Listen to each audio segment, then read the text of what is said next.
May mga pagkakataon talagang nakapikit naman ang iyong mata, ngunit naglalakbay pa rin ng isipan mo sa kung saan.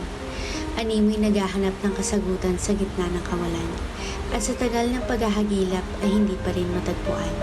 Mga tanong sa sariling hindi mapunan, mga alaalang sa gabi bumibisita ng biglaan, mga pangarap na hindi pa rin makamtan. Ang lahat ay parang walang katiyakan.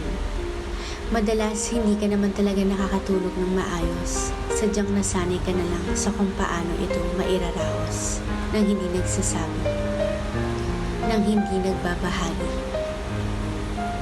Kapag tinanong na ng kumusta, ang parati mong tugon ay maaliwalas ng ngiti, sabay tingin sa mata. Ayos lang.